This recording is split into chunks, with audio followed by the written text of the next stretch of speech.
Welcome you all to Cognizance IAS. So आज हम लोग यहाँ पे 11 जेपीसी का जो प्रीलिम्स का टेस्ट होने वाला है उन पे डिस्कस करने वाले हैं और आपको किस तरीके से रजिस्टर करके लॉगिन करना है और किस तरीके से ऑनलाइन स्टूडेंट के लिए यहाँ पे टेस्ट देना है उनके लिए हम लोग डिस्कस करने वाले हैं। और जिन स्टूडेंट को यहाँ पे ऑफलाइन का टेस्ट देना है वो हमारे ऑफलाइन सेंटर पे जा सकते हैं, पीटीसी चौक, कॉग्निजेंस बिल्डिंग, कैनेडी हिल रोड, हजारीबाग, झारखंड।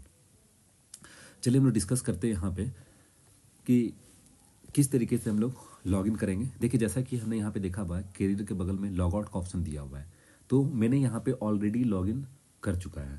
तो जिन लोगों ने लॉगिन नहीं किया है सबसे पहले रजिस्टर करेंगे, फिर लॉगिन करेंगे, तब आपको यहाँ पे ऑप्शन दिख जाएगा स्टूडेंट पोर्टल का। जब तक आप लॉगिन नहीं करेंगे तब तक यहाँ पे आपको स्टूडेंट पोर्टल का ऑप्शन नहीं दिखने वाला है और लॉगिन करने के लिए आपको रजिस्टर करना पड़ेगा।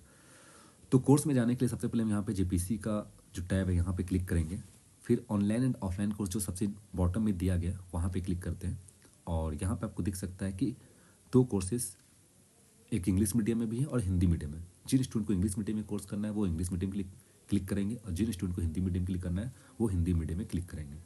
मैं यहाँ पे हिंदी मीडियम के स्टूडेंट के लिए चूज कर रहा हूँ, तो आप यहाँ पे जाएंगे, हिंदी मीडियम में क्लिक कीजिएगा। आप देख सकते हैं यहाँ पे बहुत सारे प्रोग्राम यहाँ पे लॉन्च किया गया है, जैसे दैनिक मुखी परीक्षा उत्तर लेखन हो गया, जेपीसी का मेंस टेस्ट सीरीज हो गया, जेपीसी का मेंस इंटेंसिव प्रोग्राम हो गया और सबसे अंतिम में यहाँ पे 11 जेपीसी 2024 का प्रीलिम्स टेस्ट सीरीज के लिए जो आपका प्राइस 799 रुपीज़ में है, जो अभी यहाँ पे 399 रुपीज़ में प्रोवाइड किया जा रहा है। तो आप यहाँ पे क्लिक कीजिएगा व्यू मोर में, तो आपको यहाँ पे आपको टेस्ट का पूरा डिस्क्रिप्शन दिया रहेगा कि टेस्ट कब से स्टार्ट हुआ है और टेस्ट से क्या बेनिफिट होने वाला है। जैसे कि यहाँ पे बताया गया जो क्लासेस है, जो टेस्ट की यहाँ पे जो टेस्ट देने का स्टार्ट हो चुका है वो 13 फरवरी से पहला टेस्ट हो चुका है। जो आपका मोड क्या है यहाँ पे ऑफलाइन एंड ऑनलाइन दोनों मोड पे है यहाँ पे, जो कॉग्निजेंस आईएएस वेबसाइट पे मिलेगा और नेक्स्ट मंथ तक इनका ऐप भी लॉन्च हो जाएगा, तो आप ऐप में भी यहाँ पर टेस्ट को दे सकते हैं। लेकिन यहाँ पे माध्यम क्या होगा आपका, हिंदी और इंग्लिश दोनों माध्यम के लिए पहले ही आप सेलेक्ट कर लीजिएगा इंग्लिश में देना है कि आपको हिंदी में देना है। और ये देखिए ये जो टेस्ट है आपका, ये इनकी वैधता कब तक है, मीन्स ये जो टेस्ट है आपका चलेगा कब तक। तो यहाँ मैं सोच रहा हूँ कि 6 मंथ तक प्रीलिम्स जेपीसी जो है 11 जेपीसी का जो प्रीलिम्स है वो तो हो ही जाएगा, तो तब तक ये रहेगा, ये तब तक आप यहाँ पे देख सकते हैं टेस्ट को यहाँ पे दे सकते हैं, अटैम्प्ट कर सकते हैं यहाँ पे। और टोटल कितने टेस्ट रहेंगे यहाँ पे, टोटल 20 टेस्ट रहेंगे। आप देख सकते हैं यहाँ पे 11 जेपीसी का जो पेपर 1 होता है टेस्ट का, तो पेपर 1 से आपका 10 टेस्ट रहेंगे एंड पेपर 2 से जो झारखंड के पेपर होते हैं उससे आपका 10 टेस्ट मिलने वाला है। इसका मतलब पेपर 1 से 10 टेस्ट एंड पेपर 2 से 10 टेस्ट, तो टोटल कितने टेस्ट हुए, 20 टेस्ट हुए। और जो सिलेबस रहेगा यहाँ पे ये आपका कंप्लीट ही सिलेबस रहने वाला है। और जो स्टूडेंट ऑफलाइन मोड में देना चाहते हैं सबसे पहले आपको रजिस्ट्रेशन फ़ी आपको 100 रुपीज़ पे करना पड़ेगा, फिर जाके आपको टेस्ट फी आपको 399 रुपीज़ में आपको मिल जाएगा। और ऑनलाइन स्टूडेंट के लिए कोई रजिस्ट्रेशन फ़ी की जरूरत नहीं है, आप सीधा रजिस्टर कीजिएगा, लॉगिन कीजिएगा, तभी जाके आपको यहाँ पे मिल जाएगा। जैसे कि यहाँ पे ऑलरेडी मैंने यहाँ पे भी ज्वाइन नाउ नहीं किया है और मैं यहाँ पे भी जो फ्री टेस्ट है मैं उनको दिखाने वाला कि फ्री टेस्ट आप कैसे यहाँ पे दे सकते हैं। और जिन लोगों को लगता है कि यहाँ पे टेस्ट को देना चाहिए तो यहाँ पे आप टेस्ट को ज्वाइन कर सकते हैं, या यहाँ पर आप स्कैन करके पेमेंट भी कर सकते हैं, या आप यहाँ पे अगर आप ज्वाइन नाउ करते हैं तो आपके पास ये ऑप्शन खुल जाएगा, आप यहाँ पे स्कैन करके पे नाउ कर सकते हैं, स्कैन भी कर सकते हैं, बहुत इजी तरीके से आप यहाँ पे डायरेक्टली पेमेंट हो जाएगा। और फिर आपका क्या होगा, आपका यहाँ पे कोर्सेज खुल जाएगा। और ऑलरेडी जब आपने यहाँ पे लॉगिन किया है तो मैं यहाँ पे स्टूडेंट पोर्टल में जाऊँगा और जैसे आप स्टूडेंट पोर्टल में जाते हैं यहाँ पे ये आपका डैशबोर्ड खुल जाएगा। जैसे मैंने भी बताया कि मैंने अभी कोई कोर्स नहीं ज्वाइन किया है, 0 कोर्स यहाँ पे लिखा हुआ है, लेकिन यहाँ पे फिर भी 2 टेस्ट यहाँ पे दिया गया है। तो आप ये टेस्ट कैसे अवेल कर सकते हैं, देखिए कोर्सेज के नीचे प्रीलिम्स टेस्ट है, आप वहाँ पे क्लिक कीजिएगा तो आप देख सकते हैं यहाँ पे कि 11 JPC prelim test 1 Jharkhand paper 2 and 11 JPC prelim test 1 GS paper 1, ये 2 टेस्ट है आपके लिए फ्री ऑफ कॉस्ट में यहाँ पे प्रोवाइड किया जा रहा है। तो जैसे यहाँ पे ऑलरेडी 1 अटैम्प्ट मैंने ले चुका है और रिजल्ट भी है, और इस पीडीएफ इसका जो भी है इनका पीडीएफ का आंसर एनालिसिस भी मिल जाएगा। जैसे कि मैंने यहाँ पे एक अटैम्प्ट और देना चाहता हूँ तो एक अटैम्प्ट और दे देता हूँ, तो आपका टेस्ट यहाँ पे स्टार्ट हो चुका है। जैसे आप पहला क्वेश्चन देंगे कि according to the excavated evidence the domestication of animal begin in, तो ऑप्शन यहाँ पे देखिएगा तो आप लगा दीजिएगा, मान लीजिए मेजोलिथिक पीरियड लगाएं, फिर सेकंड ऑप्शन पे आप क्लिक कीजिएगा तो आपको इस तरह से क्वेश्चन पेपर यहाँ पे मिल जाएगा। फिर नेक्स्ट क्वेश्चन पे अगर यहाँ पे आप जाना चाहते हैं तो नेक्स्ट क्वेश्चन करके आप यहाँ पे सारे क्वेश्चंस को अटैम्प्ट कर लीजिएगा। जो आपका यहाँ पे क्वेश्चंस हैं जो अटैम्प्ट होगा ये 2 आवर्स होंगे, ये ऑटोमेटिकली आपका 2 आवर्स में बंद हो जाएगा। बाय द वे आपको किसी भी तरीके से यहाँ पे टेक्निकल प्रॉब्लम हो या कोई भी चीज़ का अगर प्रॉब्लम होता है तो आप हमें ईमेल कर सकते हैं या हमें कांटेक्ट कर सकते हैं एग्ज़ाम को रीटेक के लिए।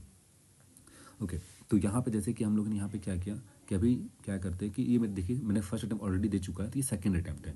और यहाँ पे आपको जो भी बच्चे ऑनलाइन टेस्ट यहाँ पे दे रहे हैं उनके लिए यहाँ पे क्या है, फर्स्ट अटैम्प्ट ही है।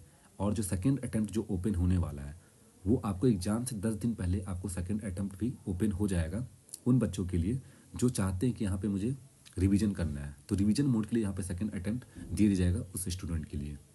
और जिनका प्रॉब्लम है रीटेक के लिए आप वहाँ पे बोल सकते हैं, ईमेल कर सकते हैं मुझे, तो आपको रीटेक के लिए आपको मतलब फिर से आप एग्ज़ाम यहाँ पे दे सकते हैं। तो यहाँ पे मैंने सबमिट कर दिया, तो यहाँ पे आप देख सकते हैं जैसे मैंने यहाँ पे सबमिट किया, टेस्ट 2 सबमिट किया, तो टेस्ट 2 का रिजल्ट देखिए, पहला क्या टेस्ट 1 का रिजल्ट था, सेकंड यहाँ पे क्या आपका टेस्ट 2 का रिजल्ट है। ओके, तो आप यहाँ पे क्या कर सकते हैं, रिजल्ट देख सकते हैं टेस्ट 2 का। तो यहाँ पे गए तो आपको यहाँ पे देख सकते हैं PDF भी आप यहाँ पे डाउनलोड कर सकते हैं। आपका नाम, मोबाइल नंबर यहाँ पे सब दिया रहेगा और कब आपने टेस्ट दिया है ये, जैसे कि यहाँ पे 13 फरवरी को टेस्ट डेट था तो वो उस वही टाइम यहाँ पे शो कर रहा है, कितना अटैम्प्ट किए, कितना नॉट अटैम्प्ट किया, करेक्ट कितना क्या मार्क्स आपको यहाँ पे दे जाएगा। आपको यहाँ पे इंग्लिश और हिंदी दोनों फॉर्म में आपको क्वेश्चन पेपर यहाँ पे मिलने वाला है, आप देख सकते हैं। और ये जो आपका ग्रीन कलर है इसका मतलब है कि आपने यहाँ पे राइट आंसर किया है। अगर आप रॉन्ग आंसर करेंगे तो वहाँ पे आपका रेड कलर में आ जाएगा और नॉट अटेम्प्टेड हो जाएगा। और यहाँ पे जैसे कि आप यहाँ पे देख सकते हैं रैंक जो आपको मिलने वाला है, तो जो भी रैंक आपको मिलेगा तो ये आपको आफ्टर 1 वीक या आफ्टर 10 डेज बाद आपको ये रैंक प्रोवाइड किया जाएगा। क्योंकि आफ्टर 10 डेज के बाद मुझे पता चलेगा कि कितने स्टूडेंट ने यहाँ पे लॉगिन करके रजिस्टर करके लॉगिन किया है और कितने स्टूडेंट यहाँ पे टेस्ट दिया है। बाय द वे यहाँ पे अभी 100-150 स्टूडेंट यहाँ पे टेस्ट दे रहे हैं, तो हो सकता है कि आफ्टर 1 वीक बाद यहाँ पे 300 स्टूडेंट या 400 स्टूडेंट टेस्ट देंगे। ऑल झारखंड जितने लोग यहाँ पे टेस्ट दे रहे हैं उनके अकॉर्डिंग ही रैंक निकाला जाएगा। तुरंत टेस्ट देंगे, तुरंत अगर रैंक मिलेगा आपको तो इससे आपका भी कंपेयर नहीं कर सकते कि आपका रैंक कितना गया है, इसलिए 10 दिन के बाद ही यहाँ पे आपका रैंक प्रोवाइड किया जाएगा। ओके, और यहाँ पे जैसे आप जा सकते हैं, यहाँ पे अगर आपको लगता है कि आंसर एनालिसिस इनका देखना चाहिए तो आपको आंसर एनालिसिस भी मिल जाएगा। जैसे कि हम लोगों ने अभी सोचा है कि यहीं पे आपको आंसर एनालिसिस मिल जाएगा। जैसे आपने ये पढ़ा है कि lower Palaeolithic period, middle Palaeolithic period, अपर पैलियोलिथिक पीरियड, ये मतलब मेजोलिथिक पीरियड आपका ये आंसर हुआ, तो आपका मेजोलिथिक पीरियड आंसर ही क्यों है, तो उनका रीजन यहाँ पे दिया जाएगा। सारे क्वेश्चंस का एक्सप्लेनेशन यहाँ पे इन्हीं PDF में आपको प्रोवाइड किया जाएगा। अभी फ़िलहाल आपको अलग से आंसर एनालिसिस में जा करके PDF को डाउनलोड करना पड़ेगा, और जैसे ही आप डाउनलोड करते हैं यहाँ पे तो ये आपका PDF फॉर्मेट में खुल जाएगा। और रही बात यहाँ पे जैसे कि मैंने आपको बताया कि ये जो आपका जो PDF खुलने वाला है ये भी कुछ दिन के लिए ये PDF आपको प्रोवाइड किया जा रहा है। ओके, ये PDF आपको क्या है, कुछ दिन के लिए प्रोवाइड, जैसे कि आप देख सकते हैं 7th का आंसर डी है, तो ये 7th का आंसर डी है तो ये क्यों करेक्ट है, यहाँ पे एक्सप्लेनेशन को अच्छे तरीके से दिया गया है। जैसे कि अभी मैंने बोला था कि जो फर्स्ट क्वेश्चन हमारा क्या था, मेजोलिथिक पीरियड से था, तो डोमेस्टिक ऑफ एनिमल है, तो यहाँ पे मैंने बताया क्या है कि दो डोमेस्टिक ऑफ एनिमल है ये आपका न्यूलिथिक पीरियड में स्टार्ट हुआ जनरली, लेकिन अगर आप ऑप्शन में देखेंगे तो आपका ऑप्शन में प्रोवाइड ही नहीं था न्यूलिथिक पीरियड, तो बेस्ट ऑप्शन वहाँ पे क्या लगा सकते हैं, मेजोलिथिक पीरियड हुआ। तो आप इस तरह से देख सकते हैं कि आंसर का जो एक्सप्लेनेशन है काफ़ी अच्छी तरीके से दिया गया है। साथ ही साथ यहाँ पे जो एक्सप्लेनेशन दिया गया है वो अदर ऑप्शंस को भी देख के दिया गया है कि अदर ऑप्शंस को भी आप यहाँ पे पढ़ सकते हैं, ताकि आपका एक तरफ से क्या हो, रिवीजन भी हो सकता है। और जैसे कि आप लोग बोल रहे हैं सर ये जो है ये इंग्लिश मीडियम के लिए प्रोवाइड किया गया है, ऑब्वियसली ये इंग्लिश मीडियम के लिए, लेकिन यहाँ पे आफ्टर 2 to 3 डेज में हम लोग हिंदी में भी काम कर रहे हैं और ये हिंदी मीडियम के लिए भी ये PDF प्रोवाइड किया जाएगा। इनका गारंटी मैं नहीं लेता हूँ, लेकिन यहाँ पे है कि मैं ट्राई करूँगा या हम लोग का टीम जो है ट्राई करेगा यहाँ पे कि हिंदी मीडियम में भी इसका आंसर एक्सप्लेनेशन प्रोवाइड किया जाए। आप देख सकते हैं कितने अच्छे तरीके से यहाँ पे एक्सप्लेनेशन को दिया गया है, और ये आंसर क्यों दिया गया एक्सप्लेनेशन को अच्छी तरीके से समझाया। जैसे कि 23 का आपका B सॉफ्टवेयर तो फुटलूज इंडस्ट्री के बारे में ये क्वेश्चन था, तो फुटेज इंडस्ट्री को काफ़ी अच्छे से यहाँ पे दिया गया है। और साथ ही साथ जो अदर ऑप्शन है, स्टील मैन्युफैक्चरिंग या एग्रीकल्चर या सी बिल्डिंग, तो ये ऑप्शन क्यों नहीं है यहाँ पे, उनको क्यों एलिमिनेट किया गया है, इनका भी एक्सप्लेनेशन यहाँ पे प्रोवाइड किया गया है। तो आप देख सकते हैं यहाँ पे, तो जो भी स्टूडेंट यहाँ पे कोर्स को ज्वाइन नहीं किए वो कोर्स को ज्वाइन कर सकते हैं। और जो भी आपका टेस्ट 2 16 फरवरी को हो चुका है। और रही बात यहाँ पे ऑफलाइन स्टूडेंट के लिए, तो मैं यहाँ पे क्लियर बता देना चाहता हूँ, जो ऑफलाइन स्टूडेंट उन्हें लगता है कि मैं टेस्ट 1 या टेस्ट 2 नहीं दे पाया हूँ, आप टेस्ट 1 एंड टेस्ट 2 पे आकर के दे सकते हैं। जो ये टेस्ट है ये टेस्ट टेंटेटिव है, टेंटेटिव करने का मतलब फ्लेक्सिबल है ऑफलाइन स्टूडेंट के लिए, आप कभी भी आ करके वो टेस्ट को दे सकते हैं। जैसे टेस्ट 1 एंड टेस्ट 2 हो चुका है तो आपको लगता होगा कि टेस्ट 1 और टेस्ट 2 तो मेरा छूट गया, ऐसा नहीं है। आप कभी भी आइए ऑफलाइन सेंटर में, आप टेस्ट पेपर लीजिए, जो वहाँ पे कोऑर्डिनेटर कोऑर्डिनेट करेंगे, और टेस्ट यहाँ पर दे करके आप जा सकते हैं। कभी भी आइए, कभी भी आ करके, लेकिन हाँ टाइमिंग यहाँ फिक्स रहेगा, 10 बजे से लेकर के शाम के 4 बजे तक ही फिक्स रहने वाला है। तो ये जो टाइमिंग है, ये आप टाइमिंग को लेकर के दे सकते हैं। और ऑनलाइन स्टूडेंट के लिए तो ये एक ही टाइम है, एक बार आप अटेम्प्ट दे चुके हैं तो ठीक है, अगर प्रॉब्लम होता है तो रिटेक करना होगा आपको, या मुझे हम लोग को मेल कीजिए, या हम लोग को इन्फॉर्मेशन दीजिए, कॉन्टैक्ट कीजिए, उनके थ्रू आप लोग को प्रोवाइड कर दिया जाएगा। So thank you and thank you very much.